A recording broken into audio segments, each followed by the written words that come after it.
तो आज हम इस वीडियो लेक्चर में बात करेंगे भारतीय काव्य शास्त्र की। तो भारतीय काव्य शास्त्र से तात्पर्य है प्राचीन काल में संस्कृत आचार्यों ने काव्य से तात्पर्य साहित्य से बताया था। तो जिसको आज हम साहित्य कहते हैं उसे प्राचीन काल में संस्कृत में काव्य कहा जाता था। तो साहित्य गद्य साहित्य, पद्य साहित्य, और इस गद्य और पद्य दोनों को प्राचीन काल में काव्य कहा जाता था। तो हम भारतीय काव्य शास्त्र के अंतर्गत संस्कृत के आचार्यों की समृद्ध परंपरा को देखेंगे, जिसमें हम देखेंगे कि संस्कृत के कौन कौन से आचार्य थे और उनकी उनका समय क्या था और उनकी किताबें क्या थी। तो सबसे पहले आते हैं भरत मुनि। भरत मुनि का समय है दूसरी शती। इनका ग्रंथ है नाट्य शास्त्र। फिर भामा छठी शती, इनका ग्रंथ है काव्यालंकार। फिर है दंडी, इनका समय है सातवीं शती, काव्यादर्श।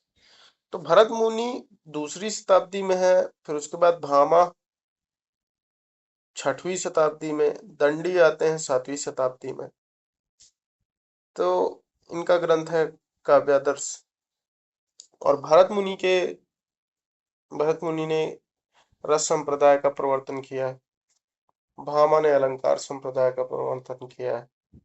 इनका ग्रंथ का नाम भी काव्यालंकार। फिर आते हैं उद्भट।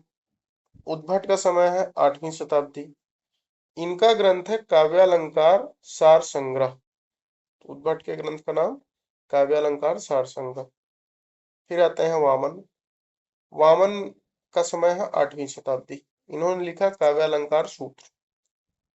फिर आते हैं रुद्रट। रुद्रट का समय है नौवीं शताब्दी। इनका ग्रंथ है काव्यालंकार। तो भामा के ग्रंथ का भी नाम काव्यालंकार है और रुद्रट के ग्रंथ का भी नाम काव्यालंकार है। और वामन के ग्रंथ का नाम काव्यालंकार सूत्र। और उद्भट के ग्रंथ का नाम क्या है? काव्यालंकार सार संग्रह। उद्भट और वामन आठवीं शताब्दी में। उद्भट के ग्रंथ का नाम काव्यालंकार सार संग्रह, वामन के ग्रंथ का नाम काव्यालंकार सूत्र, भामा और रुद्रट के ग्रंथ का नाम काव्यालंकार। इसके बाद आते हैं आनंदवर्धन, जिन्होंने ध्वनि संप्रदाय की स्थापना की। इनका समय है नौवीं शताब्दी और इनका ग्रंथ है ध्वन्यालोक। ध्वनि संप्रदाय ध्वन्यालोक। फिर आते हैं राजशेखर, जिनका समय है 10वीं शताब्दी। इनके ग्रंथ का नाम है काव्य मीमांसा। तो राजशेखर 10वीं शताब्दी, काव्य मीमांसा। फिर आते हैं भट्टतौत। इनका समय है 10वीं शताब्दी।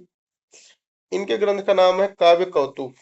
तौत कौतुक, औ की मात्रा तापे और कापे। भट्ट तौत काव्य कौतुक। फिर आते हैं अभिनव गुप्त। इनका समय है 10वीं शताब्दी और इनके ग्रंथ का नाम है तंत्रालोक। महत्वपूर्ण ग्रंथ है अभिनव गुप्त का तंत्रालोक। फिर आते हैं कुंतक। कुंतक ने वक्रोक्ति संप्रदाय की स्थापना की। इनका समय है 10वीं शताब्दी और इनका ग्रंथ है वक्रोक्ति जीवितम। इसके बाद आते हैं धनंजय। धनंजय के ग्रंथ का नाम है दस रूपक और इनका समय भी है 10वीं शताब्दी। फिर आते हैं माहिम भट्ट।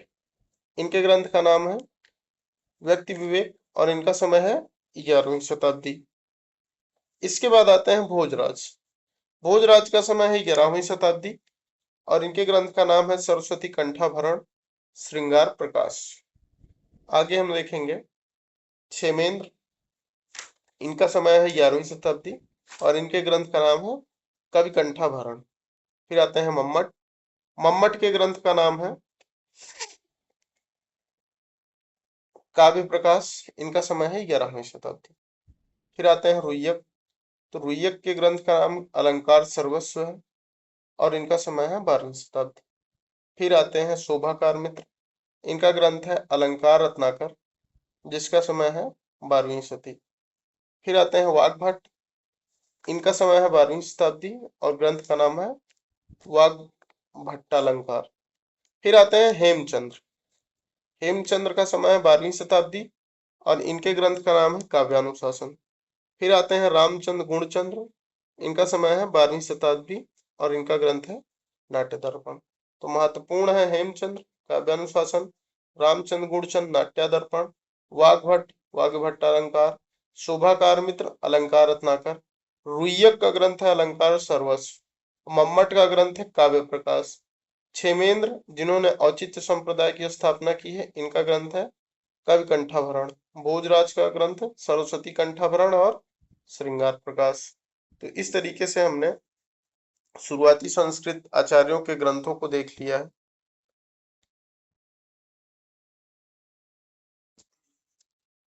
इसके बाद हम बात करेंगे, एक बार पुनः हम इसको देखेंगे। भरत मुनि नाट्य शास्त्र, भामा काव्यालंकार, दंडी काव्यादर्श, उद्भट काव्यालंकार सार संग्रह, वामन काव्यालंकार सूत्र, रुद्रट काव्यालंकार। इसमें से वामन ने रीत संप्रदाय की स्थापना की है, काव्यालंकार सूत्र इनके ग्रंथ का नाम है।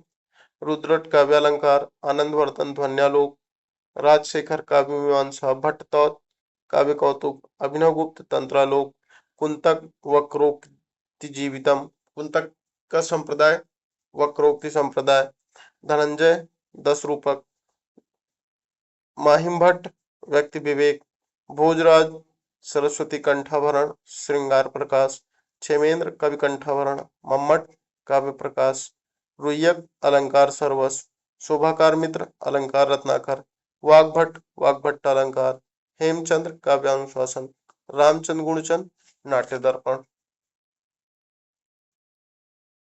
इसके बाद हम आगे चलेंगे, कुछ और बचे हुए हैं। शारदा तनय, इनका ग्रंथ है भाव प्रकाश और इनका समय है 13वीं शताब्दी।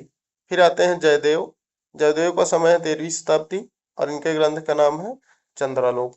एक ग्रंथ था तंत्रालोक, तंत्रालोक किसका ग्रंथ था? तंत्रालोक था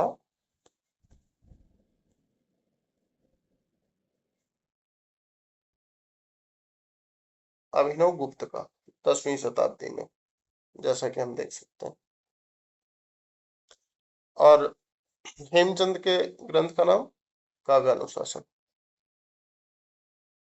तो तंत्रालोक है अभिनव गुप्त का और चंद्रालोक है जयदेव का। फिर आते हैं विश्वनाथ, इनके ग्रंथ का नाम है साहित्य दर्पण। फिर विद्याधर, विद्याधर के ग्रंथ का नाम एकावली। फिर विद्यानाथ 14वीं शताब्दी नाट्य दर्पण। भानुदत्त 14वीं शताब्दी रसमंजरी रस तरंगड़ी। उसके बाद रूप गोस्वामी 16वीं शताब्दी उज्ज्वल नीलमणि। शेखर केशव मिश्र 16वीं शताब्दी प्रताप रुद्र यशोभूषण, ये वही केशव प्रसाद है जो रीतकालीन कवि। अप्पय दीक्षित 16वीं शती वृत्ति वर्तिका। पंडित राज जगन्नाथ 17वीं शताब्दी रसगंगाधर। विश्वेश्वर पंडित 18वीं शताब्दी अलंकार कौतुक।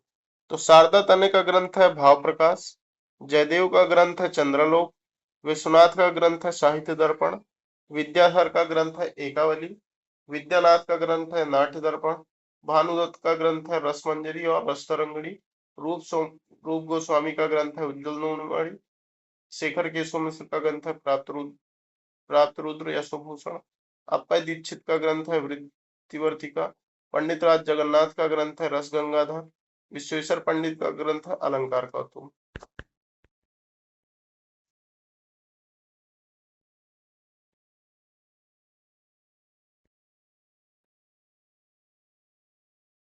एक बार हम पुनः इन ग्रंथों फिर से देखेंगे।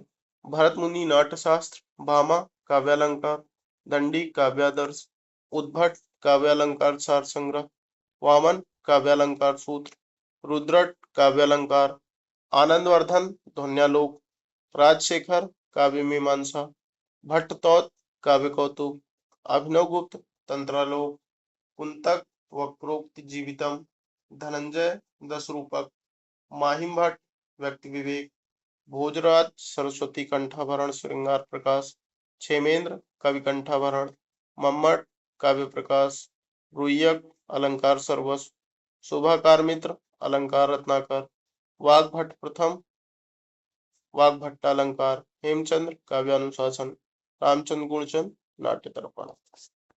अब आगे हम बात करेंगे काव्य लक्षण की। तो काव्य लक्षण में सबसे पहले हम देखेंगे काव्य की परिभाषा ही काव्य लक्षण है। काव्य लक्षण है क्या? तो काव्य लक्षण का मतलब काव्य की परिभाषा, जिसमें हम बताया जाए कि काव्य क्या है। काव्य की परिभाषा ही काव्य लक्षण है। संस्कृत के साथ पाश्चात्य काव्य शास्त्र और हिंदी में भी काव्य लक्षण का उल्लेख प्रयास हुआ कि काव्य लक्षण है क्या, ये बताने का उल्लेख प्रयास का मतलब कि काव्य लक्षण क्या है। तो संस्कृत के काव्य लक्षण के बारे में बात करें तो कुछ आचार्य हुए जिन्होंने कुछ काव्य लक्षण बताए हैं, इसको हम देखेंगे। तो भामा सबसे पहले व्यक्ति हैं जिन्होंने यहाँ पर बताया कि शब्दार्थौ सहितौ काव्यम गद्यम पद्यम च तद्विधा, कि शब्द अर्थ सहित, कभी कभी ऐसे दे दिया जाता है शब्दार्थौ सहितौ काव्यम, शब्द अर्थ सहित जो हो वही काव्य, शब्द और अर्थ सहित। इसके बाद आते हैं दंडी। दंडी ने कहा शरीरम ताव दृष्टार्थ व्यवच्छिन्ना पदावली। तो दंडी ने कहा है कि शरीरम ताव दृष्टार्थ व्यवच्छिन्ना पदावली। फिर आते हैं रुद्रट। रुद्रट ने कहा ननु शब्दार्थो काव्यम। फिर आते हैं आनंदवर्धन। आनंदवर्धन ने कहा शब्दार्थ शरीरम तावत काव्यम। उसके बाद आते हैं कुंतक। कुंतक ने कहा कि शब्दार्थो सहितो वक्र कवि व्यापार शालिनी बंधे व्यवस्थितो काव्यम तद्विधालाद कारणी। तो कुंतक का है वक्रोक्ति संप्रदाय, इनमें मिलता है शब्दार्थों सहित वक्र कवि व्यापार शालिनी। तो वक्र शब्द से आप पहचान सकते हैं कि कुंतक ने कहा। आनंदवर्धन का है ध्वनि संप्रदाय, ये कह रहे हैं कि शब्दार्थ शरीरम तावत काव्यम। रुद्रट का है नन शब्दार्थो काव्यम। वामन क्या है काव्यम शब्दों अयंगुण अलंकार संस्कृतियों शब्दार्थियों वर्तते। दंडी का है शरीरम तावत तिष्ठार्थ व्यवच्छिन्ना पदावली। इसके बाद आते हैं भोजराज। भोजराज का है निर्दोष गुणवत् काव्यम लंकारैर लंकृतम रसान्वितिम कवि कुर्वन् कीर्ति प्रीतिंच विन्दति। तो भोजराज को निर्दोष याद कर सकते हैं कि निर्दोष भोजराज, निर्दोष भोज, निर्दोष गुणवत् काव्यम लंकार रैर लंकृतिम रसान्वितम कवि कुर्वन् प्रीतिंच विदंति। उसके बाद आते हैं मम्मट। तो मम्मट कहते हैं कि तद दोषौ शब्दार्थौ सगुणावनलंकृति पुनः क्वापि। तद दोषौ शब्दार्थौ सगुणावनलंकृति पुनः क्वापि। तो भोजराज निर्दोष, भोज निर्दोष, तद दोषौ मम्मट। तो इसको याद कर सकते हैं कि निर्दोष भोज तद दोषौ मम्मट, तद दोषौ जहां है वो मम्मट होगा। फिर आते हैं क्षेमेंद्र। तो क्षेमेंद्र का संप्रदाय है औचित्य संप्रदाय। औचित्य का अर्थ होता है कि क्या उचित है क्या अनुचित है, विशिष्ट चीजें होनी चाहिए, मतलब विशेष होना चाहिए। तो ये कह रहे हैं कि काव्य विशिष्ट शब्दार्थ साहित्य सदलिंकृति, मतलब काव्य में औचित्य संप्रदाय का मतलब है कि औचित्य, किसी चीज का औचित्य होना। तो रस अपने औचित्य के अनुसार है कि नहीं काव्य में। अलंकार, अगर किसी कविता में किसी अलंकार का प्रयोग किया गया है और वो अलंकार उपयुक्त है कि नहीं, वहां पर सही बैठ रहा है कि नहीं, औचित्य है कि नहीं उसका, तो ये क्या चीज है, विशेषता है, विशिष्ट चीज है जो काव्य को काव्य बनाती है। तो इनका जो काव्य के बारे में कथन है वो यही है कि काव्य विशिष्ट शब्दार्थ साहित्य सदलंकृति। फिर आते हैं हेमचंद। हेमचंद कहते हैं अदोषौ सगुणौ सालंकारौ च शब्दार्थो काव्यम। अदोषौ बिना दोष के, सगुणौ गुणों के साथ, सालंकारौ अलंकारों के साथ, चा और शब्दार्थो शब्द का अर्थ निकलता हो काव्य है। काव्य क्या है, दोष ना हो, गुण हो, अलंकार हो, शब्दार्थ हो। ये हेमचंद की बात है। फिर कहते हैं जयदेव। जयदेव आए कहे निर्दोषा, जिसमें दोष रहित हो। लक्षणवर्ती, सरितिर गुण भूषणा, रीति और गुण दोनों हो, भूषणा सालंकार, रसानेक, वृत्तिर्वाक काव्य नामवाक। तो जयदेव को याद कर लेते हैं निर्दोषा से, हेमचंद को याद करते हैं अदोषों से, मम्मट को याद करते हैं तद्दोषों से, भोजराज को याद करते हैं निर्दोष से। निर्दोष भोज, तद्दोषो मम्मट, अदोषो हेमचंद्र, निर्दोषा जयदेव। निर्दोष भोज, तद्दोषो मम्मट, अदोषो हेम, निर्दोषा जयदेव। तो निर्दोष भोज, तद्दोषो मम्मट, अदोषो हेमचंद, निर्दोषा जयदेव। फिर आते हैं विश्वनाथ। विश्वनाथ ने कहा कि वाक्यम रसात्मकम काव्यम। फिर आए विद्याधर। विद्याधर ने कहा शब्दार्थो व पुरस्य, शब्दार्थ व पुस्ताक्त काव्यम, शब्दार्थो व पुरस्य, शब्दार्थ व पुस्ताक्त काव्यम। फिर आए जगन्नाथ। जगन्नाथ ने कहा रमणीयार्थ प्रतिपादका शब्द काव्यम, वह शब्द जो किसी रमणीय अर्थ का प्रतिपादन करता हो वही काव्य है। रमणीयार्थ प्रतिपादका शब्द काव्यम। अब कुछ हिंदी के इतिहासकार हैं जिन्होंने काव्य की परिभाषा दी है। तो बालकृष्ण भट्ट जी हैं। इन्होंने कहा कि साहित्य जनसमूह के हृदय का विकास है। वाह, क्या बात कही है बालकृष्ण भट्ट जी ने, कि साहित्य जनसमूह के हृदय का विकास है। फिर आए महावीर प्रसाद द्विवेदी। इन्होंने कहा ज्ञान राज के संचित कोश का नाम साहित्य। और आगे महावीर प्रसाद द्विवेदी ने कहा अंतःकरण की वृत्तियों के चित्र का नाम कविता है। यह आचार्य शुक्ल के जैसा कथन लग सकता है, इसमें कंफ्यूज नहीं होना। तो ज्ञान राज के संचित कोश का नाम साहित्य है। महावीर प्रसाद द्विवेदी अंतःकरण की वृत्तियों के चित्र का नाम कविता है। फिर आगे महावीर प्रसाद द्विवेदी कहते हैं कि कविता प्रभावशाली रचना है जो पाठक या श्रोता के मन पर आनंदमयी प्रभाव डालती। आगे और कहते हैं महावीर प्रसाद द्विवेदी मनोभाव शब्दों का रूप धारण करते हैं, वही कविता है, चाहे वह पद्यात्मक हो या गद्यात्मक। ये सारे कथन आचार्य शुक्ल जैसे प्रतीत होते हैं, इसमें कंफ्यूज नहीं होना। आगे रामचंद्र शुक्ल का कथन कि जिस प्रकार आत्मा की मुक्तावस्था ज्ञान दशा कहलाती है, उसी प्रकार हृदय की यह मुक्तावस्था रस दशा कहलाती है।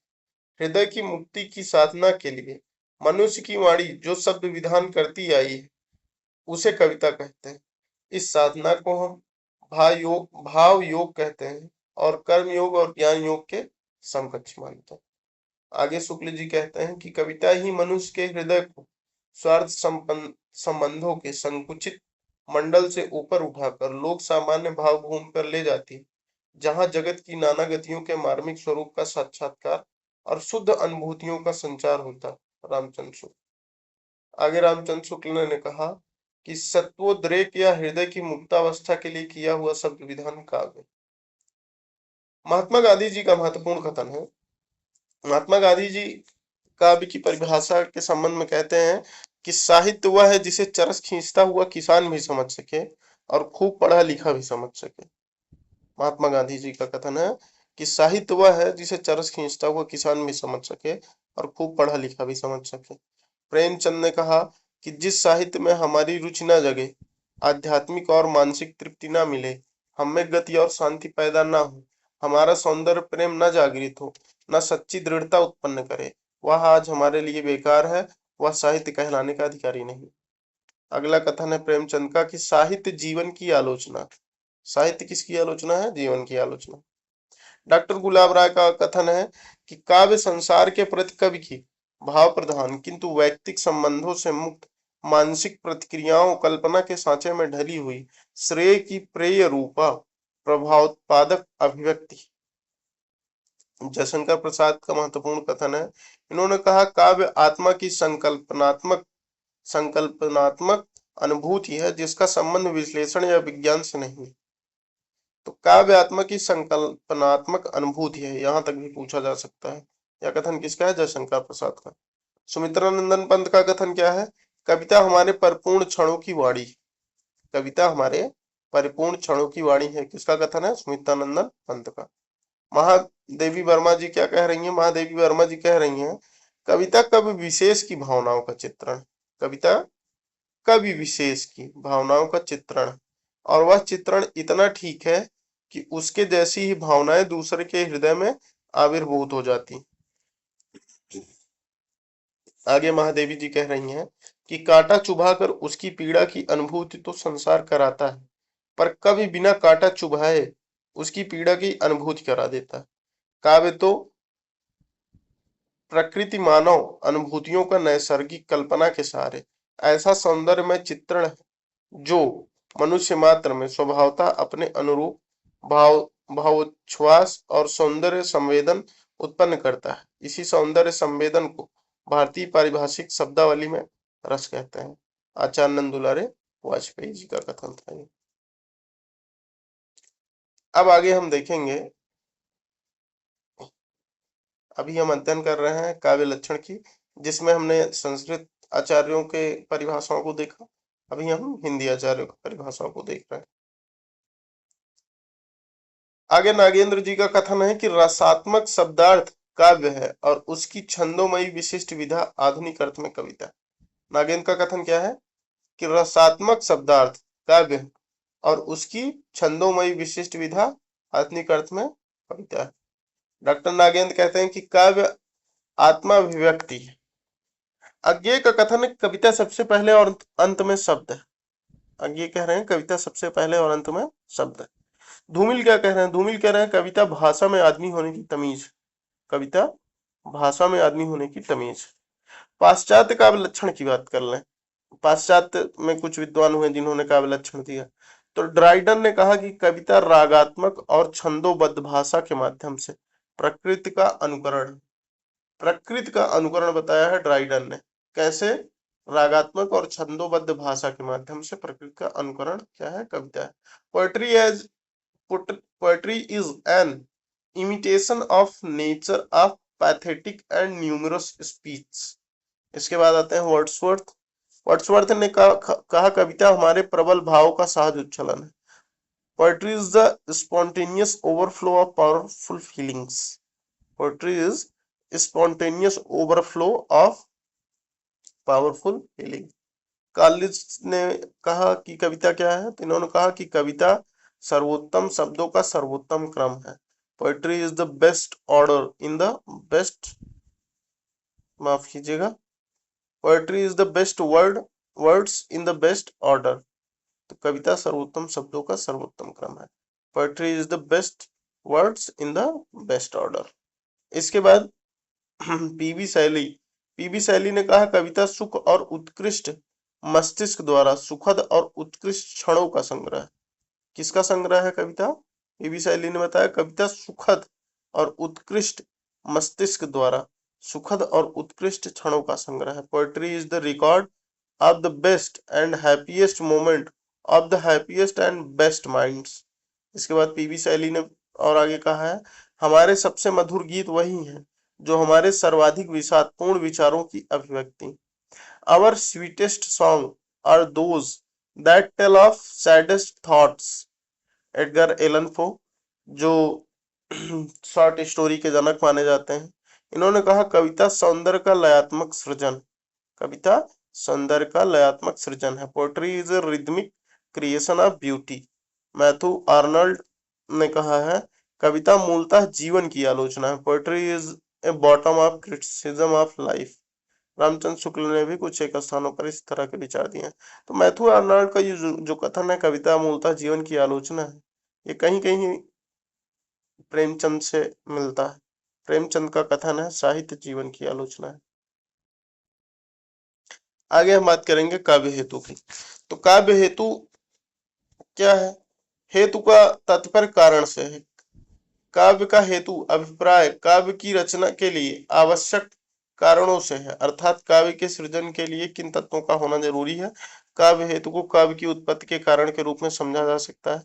बाबू गुलाब राय के अनुसार हेतु का अभिप्राय उन साधनों से है जो कवि की काव्य रचना में सहायक होते हैं। संस्कृत काव्य शास्त्र में मुख्यतः 3 काव्य हेतुओं को माना गया है, प्रतिभा, शक्ति, व्युत्पत्ति और अभ्यास। तो काव्य हेतु देखेंगे हम। तो भामा भामा ने कहा कि काव्य मतलब काव्य हेतु का मतलब है कि कविता कैसे होती है। कोई शक्ति मतलब पहले से रहती है व्यक्ति के अंदर, वो कविता लिखने लगता है, कि पढ़ के लिखने लगता है, सीख लेता है उसको, कि अभ्यास करता है। तो यहाँ पर ये जो प्रतिभा कही गई है, इसका मतलब होता है कि जन्म से कोई व्यक्ति बाई बर्थ कोई टैलेंट लेके पैदा हुआ है। व्युत्पत्ति का मतलब है कि उसने शास्त्र ज्ञान किया, किताबों को पढ़ा, कवियों को पढ़ा, कविता कैसे लिखी जाती है इस सीखा, ऐसे कविता लिख सकता है। या फिर अभ्यास करते करते लिखते लिखते लिखते आ गई कविता एक दिन। तो भामा ने कहा कि कविता वही लिखेगा जो जन्म से, जन्मजात, जिसके अंदर शक्ति होगी कविता लिखने की, यानी कि काव्य हेतु प्रतिभा को माना है भामा ने। दंडी ने कहा कि प्रतिभा, शास्त्र ज्ञान और अभ्यास तीनों चाहिए, यानी कि शक्ति लेके पैदा हुआ हो, शास्त्र का ज्ञान किया हो कविता कैसे लिखी जाती है, और बराबर अभ्यास करता हो कविता लिखने का। तो दंडी ने कहा प्रतिभा, शास्त्र ज्ञान और अभ्यास। उसके बाद आते हैं रुद्रट और कुंतक। इन्होंने कहा कि लोक व्यवहार, लोक व्यवहार सीखना पड़ेगा उसको, विद्या और प्रकीर्ण। तो इनका जो वामन का ये जो लोक व्यवहार है, वो कुछ कुछ प्रतिभा के समानांतर ही इन्होंने लोक व्यवहार शब्द का प्रयोग किया। उसके बाद आते हैं जयदेव। इन्होंने कहा कि मूल प्रतिभा है, व्युत्पत्ति अभ्यास सहायक है। काव्य का हेतु जयदेव ने कहा कि अगर प्रतिभा नहीं है तो व्युत्पत्ति और अभ्यास कुछ नहीं कर सकते, यानी कि कितना भी पढ़ लो, कितना भी अभ्यास कर लो, कविता नहीं लिख पाओगे अगर तुम्हारे अंदर प्रतिभा नहीं है तो इन्होंने मूल माना है प्रतिभा को, और व्युत्पत्ति और अभ्यास को सहायक माना है जयदेव ने। फिर आते हैं मम्मट। मम्मट कहते हैं शक्ति, निपुणता, अभ्यास। तीनों ने प्रतिभा को शक्ति कहा है, और शास्त्र ज्ञान को निपुणता कहा है, और अभ्यास को अभ्यास ही कहा है। वामन ने कहा है लोक व्यवहार प्रतिभा को, विद्या कहा है शास्त्र ज्ञान को, और प्रकीर्ण कहा है अभ्यास को। तो प्रकीर्ण के अंतर्गत वामन के, यहाँ पे देखिए नीचे सबसे नीचे लिखा हुआ है कि वामन ने प्रकीर्ण के अंतर्गत 6 तत्वों को सम्मिलित किया था। लक्षज्ञता, काव्य परिचय, अभियोग काव्य रचना का अभ्यास, वृद्ध सेवा, गुरु महत्व, अवेक्षण उचित शब्द का प्रयोग, प्रतिभा और अवधान चित्त की एकाग्रता। तो इन्होंने कहा कि गुरु की सेवा करो, उचित शब्दों का प्रयोग करो, प्रतिभा और अवधान चित्त की एकाग्रता ले आओ, ये सब ले आओ। इसके बाद आते हैं हेमचंद्र और जगन्नाथ। इन दोनों लोगों ने कहा कि केवल प्रतिभा, कविता केवल लिखी जाएगी केवल प्रतिभा से, तुम्हारा ये मैटर ही नहीं करता शास्त्र ज्ञान और अभ्यास। तो भामा, हेमचंद्र और जगन्नाथ, इन लोगों ने प्रतिभा को माना है। दंडी ने प्रतिभा, शास्त्र ज्ञान, अभ्यास। लोक व्यवहार विद्या प्रकीर्ण का प्रयोग किसने किया? वामन ने। मूल प्रतिभा, व्युत्पत्ति अभ्यास सहायक माना है जयदेव ने। रुद्रट और कुंतक ने शक्ति, व्युत्पत्ति और अभ्यास शब्द का प्रयोग किया। मम्मट ने शक्ति, निपुणता, अभ्यास शब्द का प्रयोग किया। इस बात को ध्यान में रखना। भामा ने कहा कि काव्यम तु जायते जातु कस्यचित प्रतिभावता, अर्थात किसी किसी प्रतिभाशाली में ही काव्य कभी कभी स्फुरित होता है। भामा का कथन। वामन ने प्रकीर्ण के अंतर्गत 6 तत्वों को माना। जयदेव के अनुसार, जयदेव ने प्रतिभा को मूल माना है और अभ्यास और विद्या को सहायक माना है। जयदेव के अनुसार श्रुत, व्युत्पत्ति और अभ्यास सहित प्रतिभा ही काव्य हेतु है। जैसे मिट्टी पानी के संयोग से बीज बढ़कर लता के रूप में व्यक्त होता है, तो मिट्टी और पानी इनके लिए क्या है? मिट्टी और पानी शास्त्र ज्ञान और अभ्यास है इनके लिए, और बीज क्या है? प्रतिभा। जगन्नाथ ने कहा, जगन्नाथ केवल प्रतिभा को मानते हैं। जगन्नाथ ने कहा तस्य च कारणम कविगता केवलम प्रतिभा, कवि में रहने वाली प्रतिभा ही केवल काव्य का कारण है। तस्य च कारणम कविगता केवलम प्रतिभा। उसके बाद शक्ति, निपुणता, लोक शास्त्र, काव्य, काव्याच्छवेक्षणात्, काव्यज्ञ, शिक्षाभ्यास इति हेतुस्तुद्भव भवे काव्य प्रकाश। मम्मट, मम्मट क्या मानते हैं? मम्मट का मानना है कवि शक्ति निपुणता अभ्यास।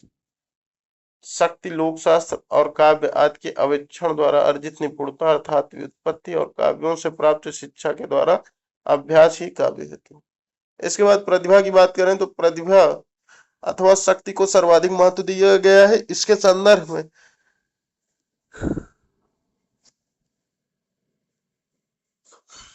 आचार्यों के मत निम्नलिखित है। प्रज्ञा नवोन्मेष शालिनी प्रतिभा मता। भट्टतौत ने कहा प्रज्ञा नवोन्मेष शालिनी प्रतिभा मता। अर्थ या वर्ण विषय को नए नए रूपों में प्रकट करने वाली प्रज्ञा प्रतिभा। नव उन्मेष शालिनी प्रतिभा मता। प्रज्ञा नव उन्मेष शालिनी प्रतिभा मता। अर्थ या वर्ण विषय को नए नए रूपों में प्रकट करने वाली प्रज्ञा क्या है? प्रतिभा। अभिनव गुप्त ने कहा प्रतिभा अपूर्व वस्तु निर्माण क्षमा प्रज्ञा। अपूर्व वस्तु के निर्माण में सक्षम प्रज्ञा प्रतिभा। प्रज्ञा मतलब बुद्धि, तो प्रतिभा क्या है? अपूर्व। प्रतिभा अपूर्व वस्तु निर्माण क्षमा प्रज्ञा, अभिनव गुप्त का कथन है। फिर कुंतक आए, कुंतक ने कहा कि प्रतिभा मैं बताऊंगा क्या है। इन्होंने कहा प्राक्तनाद्यतन संस्कार परिपाक प्रौढ़ा प्रतिभा काचिदेव कवि शक्ति ही। पूर्व एवं वर्तमान जन्म के संस्कारों से मिली कवित्व शक्ति प्रतिभा। प्राक्तनाद्यतन संस्कार परिपाक प्रौढ़ा प्रतिभा काचिदेव कवि शक्ति। इसके बाद आते हैं मम्मट। मम्मट ने कहा कविता शक्ति कवित्व बीज रूपा संस्कार विशेषा। मम्मट का कथन, मम्मट ने क्या कहा? शक्ति कवित्व बीज रूपा संस्कार विशेषा। शक्ति अर्थात प्रतिभा कवित्व का बीज रूप विशिष्ट संस्कार है, अर्थात कवित्व के लिए बीज की तरह मूल रूप से उत्तरदायी शक्ति ही। इसके बाद आगे हैं जगन्नाथ। जगन्नाथ ने कहा कि सा यानी कि प्रतिभा, सा कह रहे हैं प्रतिभा को, वह काव्य घटनानुकूल शब्दोपस्थिति। जगन्नाथ काव्य रचना के अनुकूल शब्दार्थों की उपस्थिति सृजन क्षमता ही प्रतिभा।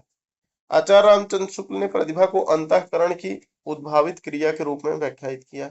विभिन्न आचार्यों ने प्रतिभा के भेद इस प्रकार किए। रुद्रट ने कहा कि प्रतिभा दो तरीके की है, एक सहजा और एक उत्पाद्या।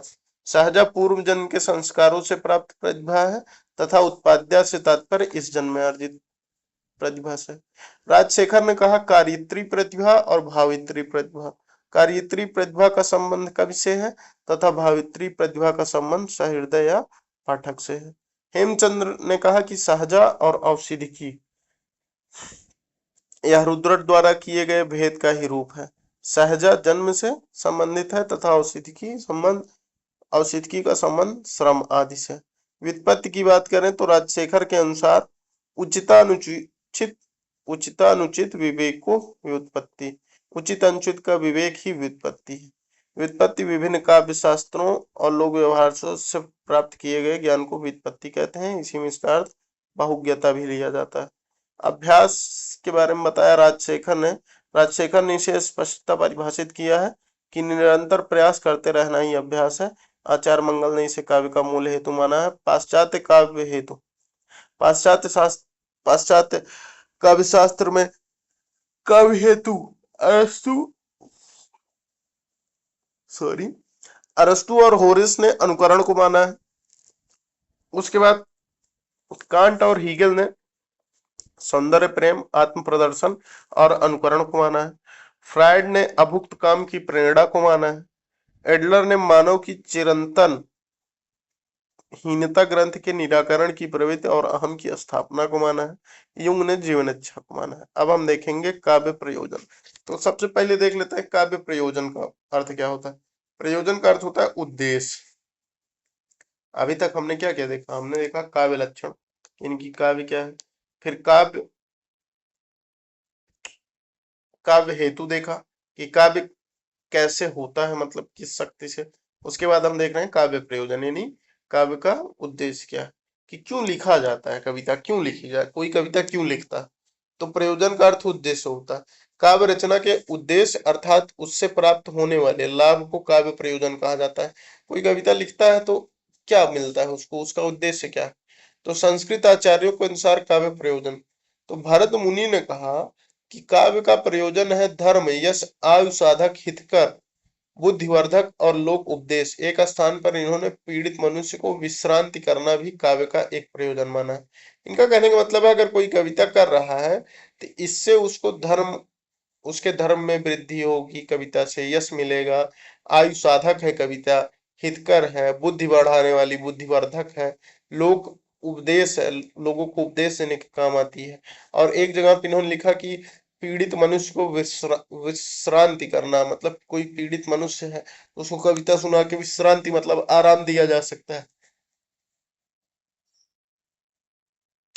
सॉरी। इसके बाद आते हैं भामा। भामा ने कहा पुरुषार्थ चतुष्टय, यानी कि धर्म मिलेगा, अर्थ मिलेगा, काम मिलेगा, मोक्ष मिलेगा कविता से। इसके बाद और क्या मिलेगी, कीर्ति मिलेगी, प्रीति मिलेगी, और क्या मिलेगा, समस्त कलाओं का ज्ञान बढ़ेगा इससे। वामन आए, वामन ने कहा कीर्ति और प्रीति, कीर्ति बढ़ेगी और लोगों के बीच तुमको प्रेम मिलेगा, प्रीति बढ़ेगी। इसके बाद आए रुद्रट, रुद्रट ने कहा पुरुषार्थ चतुष्टय, ये तो मिलेगा, धर्म अर्थ काम मोक्ष। इसके बाद अनर्थ का समन होगा, विपत्ति का निवारण होगा, रोग की मुक्ति होगी और अभिमत वर की प्राप्ति, जो चाहोगे वो मिलेगा कविता से। इसके बाद आए कुंतक, तो कुंतक ने कहा पुरुषार्थ चतुष्टय, व्यवहार ज्ञान व परामहलाद, अंत चमत्कार, यानी कहा जाता है परामहलाद को कि एक अलग दुनिया में पहुंच जाना। भोजराज आए, इन्होंने कहा कीर्ति और प्रीति। तो वामन वामन और भोजराज इन दोनों ने कीर्ति और प्रीति कहा। मम्मट क्या कह रहे हैं, मम्मट कह रहे हैं काव्य यशेष अर्थे कृते, यश से, यश से अर्थे, माफ कीजिएगा, मम्मट ने कहा काव्यम यश से अर्थ कृते व्यवहार विदे शिवेतर छतय सद्य पर निर्वृत्तये कांता सम्मिततयो पदेश युजे, अर्थात यश प्राप्ति, अर्थ प्राप्ति, व्यवहार ज्ञान, शिवेतर रोगों का नाश, परमानंद की प्राप्ति, रसास्वाद और कांता संबंध, स्त्री की तरह कोमल उपदेश। हिंदी के कवियों विद्वानों के अनुसार काव्य प्रयोजन। कबीर दास क्या कह रहे हैं, कबीर दास कह रहे हैं तुम जिन जानो गीत यहाँ यह निज ब्रह्म विचार, कि तुम जिसको खाली कविता जान रहे हो या कविता नहीं है, या ब्रह्म का विचार है, ब्रह्म विचार है, तुम जिन जानो गीत यहाँ यह निज ब्रह्म विचार। जायसी से पूछा गया कि भैया उद्देश्य क्या है कविता का, मतलब तुम्हारे काव्य का प्रयोजन क्या है, काहे कर रहे हो कविता। तो कहे कि अवमन जान कवित अस्कीन्हा, मखुआ रहे जगत में चिन्हा, कि हमारे मन में विचार आया है कि अपने जगत में कोई चिन्ह छोड़ के जाना है, कि अवमन जान कवित अस्कीन्हा, मखुआ रहे जगत में चिन्हा, कि जगत में कोई चिन्ह मेरा छूटा रहे। धनी सोई जस कीरत, कीरति जासु फूल मरे पर मरे न बासु, कि धनी सोई जस कीरति जासु फूल मरे पे मरे न बासु। इनका कहने का मतलब है कि धन कीर्ति सब एक दिन चली जाती है, लेकिन फूल मरने के बाद भी उसकी जो सुगंध है वो नहीं जाती, उसी तरीके से कविता है। तुलसीदास कहे कि कीरति भनित भूति भल सोई, सुरसरि सम सबकर हित होई, स्वांतः सुखाभिमान था किंतु सबका हित करने वाला माना। कुलपति मिश्र से पूछा गया मैं कविता काहे कर रहे हैं, कुलपति मिश्र कहे कि जस संपत्ति आनंद अति दुरितन डारे खोई, होत कवित ते चतुराई जगत राम बस होई, कि चतुराई है कविता करने में, जगत में राम होता है। देव से पूछा गया कि क्या भाई क्या क्या है कविता का क्या प्रयोजन है, कहे रहत घर नवर धाम धन, तरवर सरवर कूप, जस शरीर जग में अमर, भव्य काव्य रस रूप, कि रहत घर नवर धाम धन, तरवर सरवर कूप, कि एक दिन ऐसा आता है जब न घर रहता है, न धन रहता है, न धाम रहता है, न तरवर रहता है, न सरवर रहता है, न कूप रहता है, जस शरीर जग में अमर, भव्य काव्य रस रूप, कविता का शरीर रूप जो है वो अमर है इस जगत में, वो हमेशा के लिए रहता है। भिखारी दास से पूछा गया कि क्या है काव्य प्रयोजन, जिन्होंने कहा एक लह तप पुण्य के फल, जो तुलसी और सूर गोसाई। एक लहै बहु संपत्ति के सौ, भूषण ज्यों बरबीर बड़ाई। एकन को जसहि सो प्रयोजन है, रसखान रहीम गिनाई। दास कवितन की चर्चा, बुद्धिवत्तन को सुख दय सब ठाई। तो भिखारी दास कह रहे एक लहै तप पुंजह खे फल, जो तुलसी और सूर गोसाई।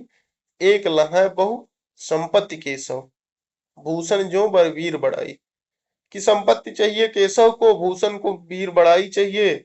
एकन को जसहि सो प्रयोजन, एकन को जस ही मतलब यश मिले, जस ही सो प्रयोजन है, रस खानी रहीम किनाई। दास कवितन की चर्चा, बुद्धिवत्तन को सुखदय सब ठाई। भिखारी दास यानी कि दास कवितन की चर्चा, कवितन की चर्चा कविता करते हैं, बुद्धिवतन बुद्धि वाली बुद्धि प्रेरक बातों को, सुखदय सब ठाई बुद्धि अपनी बुद्धि प्रेरक बातों को कविता में डाल के लोगों को सुख देना चाहते हैं। महावीर प्रसाद द्विवेदी ने कहा कि ज्ञान का विस्तार और आनंद की अनुभूति। हरिऔध ने कहा आनंदानुभूति। मैथिली शरण गुप्त ने कहा केवल मनोरंजन न कवि का कर्म होना चाहिए, उसमें उचित उपदेश का भी मर्म होना चाहिए। रामचंद्र शुक्ल ने कहा काव्य का अंतिम लक्ष्य जगत के मार्मिक पक्षों का प्रत्यक्षीकरण करके उनके साथ मनुष्य हृदय का सामंजस्य प्रतिस्थापित करना है। इसके बाद महादेवी वर्मा आई। महादेवी वर्मा ने कहा कि मानव हृदय में समाज के प्रति विश्वास उत्पन्न करना। हजारी प्रसाद द्विवेदी ने कहा मानव कल्याण। नंद दुलारे वाजपेयी ने कहा आत्मानुभूति। डॉक्टर नागेंद्र ने कहा कि आत्मा अभिव्यक्ति, आत्मा अनुभूति नहीं, आत्मा अभिव्यक्ति। पाश्चात्य काव्य शास्त्र में काव्य प्रयोजन को लेकर चिंतकों की 3 श्रेणियां निर्धारित की जाती हैं। कला कला के लिए होमर, लॉन्जाइनस, सिलर, स्विनबर्ग, ऑस्कर वाइल्ड और डॉक्टर बेडले इसके समर्थन करते हैं। कला कला के लिए का मतलब होता है कि कविता बस की जा रही है, बस कर दे रहे हैं। इसके बाद कला जीवन के लिए, मतलब जीवन में उपयोगी हो कला, इस ये विचार से को मानते हैं प्लेटो, रस्किन, टॉलस्टॉय आदि इसके समर्थक थे। इन्हें लोक मंगलवादी भी कहा जाता है कि जीवन को अच्छा बनाने के लिए कला होनी चाहिए। और वो जो होमर, लॉन्जाइनस ये लोग हैं, सिलर, स्विनबर्ग, ऑस्कर वाइल्ड, ये कहते हैं कि कला का उद्देश्य केवल कला करना है। मतलब कोई पेंटिंग बना रहे हैं तो उसका कोई उद्देश्य नहीं है, बस पेंटिंग बना रहा हूँ, बस मन कर रहा है। कविता वाली कॉपी है तो उसमें कविता लिखनी है। लेकिन प्लेटो लोटे मानते हैं कि जीवन को अच्छा बनाने के लिए कविता होनी चाहिए। समन्वयवादी कुछ ऐसे चिंतक भी रहे हैं जो काव्य का प्रयोजन जीवन और आनंद दोनों को मानने के समर्थक थे। इसमें अरस्तु, Horace, Dryden, Coleridge, Wordsworth, Matthew Arnold और आई ए रिचर्ड इसे मानने वाले चिंतक थे। अब आगे रस संप्रदाय है। तो रस संप्रदाय के बारे में हम बहुत डिटेल में नहीं जाएंगे। कुल मिला के बात ये है कि इसमें ऊपर लिखा हुआ है कि भरत मुनि इसके प्रवर्तक माने जाते हैं। संस्कृत के प्राय सभी प्रख्यात आचार्यों ने रस पर चिंतन किया, जिसे रस सिद्धांत अधिकाधिक पुष्ट होता गया। रस का सामान्य अर्थ पदार्थ आदि के रस से लिया जाता है, किंतु काव्य शास्त्र में इसे काव्यानंद के अर्थ में लिया जाता है। काव्य को पढ़ने, सुनने और देखने से प्राप्त होने वाला आनंद ही रस। रस का व्युत्पत्ति परक अर्थ आस्वाद है। कहा भी गया है रसस्यते आस्वाद्यते इति रसा। मम्मट ने रस को ध्वनि के एक भेद मम्मट ने रस को ध्वनि के एक भेद असंलक्ष्य क्रम व्यंग ध्वनि में स्थान दिया है। इन्होंने ही काव्य का सकल प्रयोजन मौलिभूतम भी स्वीकार किया तथा रस की परिभाषा यह दी है। तो मम्मट ने रस की परिभाषा क्या दी है? व्यक्तः सा तैर्वी भावाद्यो अस्थाई भावो रसा स्मृति। क्षेमेंद्र ने अपने संप्रदाय औचित्य की स्थापना रस को आधार मानकर की है। विश्वनाथ ने रस को इस प्रकार परिभाषित किया है। विभावा विभा वे न विभावे नानुभावेन विभावेनानुभावेन व्यक्तः संचारणी तथा रस्तामेति रत्यादि स्थायी भाव संचेत साम। भोजराज कृत श्रृंगार प्रकाश, विश्वनाथ कृत साहित्य दर्पण, भानुदत्त कृत रस तरंगिणी और पंडित राज जगन्नाथ कृत रस गंगाधर रस सिद्धांत की दृष्टि से उल्लेख ग्रंथ है। अब आगे हम बात करेंगे विभिन्न आचार्यों द्वारा रस निरूपण की। आचार्य भरत मुनि ने रस और भाव का विवेचन नाट्यशास्त्र के 6ठ और 7म अध्यायों में किया है। उनके अनुसार विभावानुभाव व्यभिचारी संयोगादृश्य रस निष्पत्ति, विभावानुभाव और व्यभिचारी भाव के संयोग से रस की निष्पत्ति होती है। भामा ने काव्य रस की बात की है। दंडी के अनुसार माधुर्य गुण रस की प्रायवाची है। रुद्रट अलंकारवादी होते हुए भी रस को अलंकार से भिन्न मानते हुए उसका विवेचन किया है। इन्होंने रस के अनुकूल रीतियों और वृत्तियों के प्रयोग पर बल दिया। आनंदवर्धन ने रस को केंद्र बिंदु मानते हुए समस्त काव्य तत्वों का महत्व माना। ये रस को सर्वाधिक महत्व देने वाले आचार्य थे। अभिनव गुप्त ने रस को इस प्रकार परिभाषित किया है: सर्वथा रसात्मक सर्वथा रसनात्मक वीत विघ्न प्रीति ग्राह्यो भाव एवं रसा। धनंजय ने रस की निम्न परिभाषा दी है: विभाव वैरनुभावश्च सात्विक कैवर्य विचार भी अनीयमान स्वघात अस्थाई भाव रसा स्मृता। आगे हम देखेंगे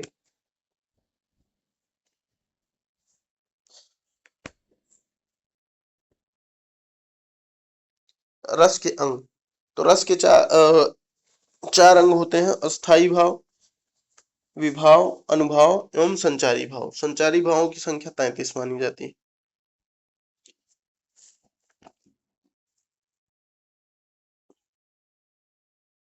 अब हम देखेंगे कि सर्वोत्कृष्ट रस क्या होता है। तो सर्वोत्कृष्ट रस को किसने क्या, सर्वोत्कृष्ट रस के बारे में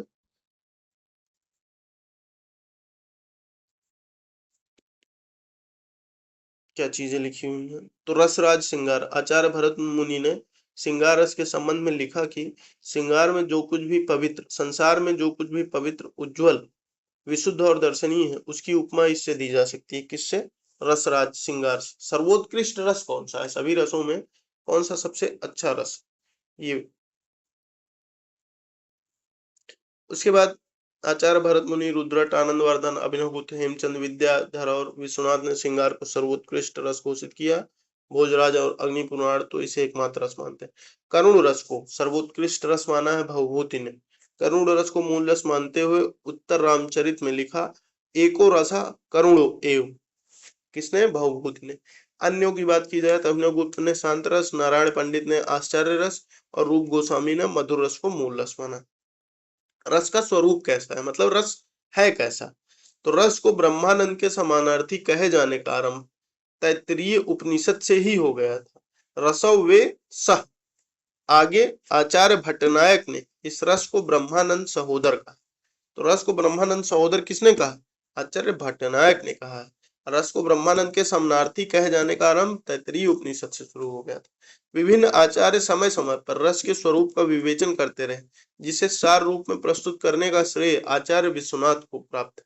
तो विश्वनाथ जी कहते हैं कि सत्वाद्रेकाद सत्वोद्रेकाद खंड स्वप्रकाश आनंद चिन्मया वेद्यांतर स्पर्श शून्यो ब्रह्म स्वाद सहोदरा लोकोत्तर चमत्कार प्राण कैश्चित प्रमामृभिः स्वकारवदि भिन्नत्वेना अमास्वदते रसः। अर्थात रस अखंड है, स्वप्रकाश है, आनंदमय है, चिन्मय है, आत्मा की तरह शुद्ध चेतन नहीं परंतु सचेतन है, प्राणवान है, वेद्यांतर स्पर्श शून्य है,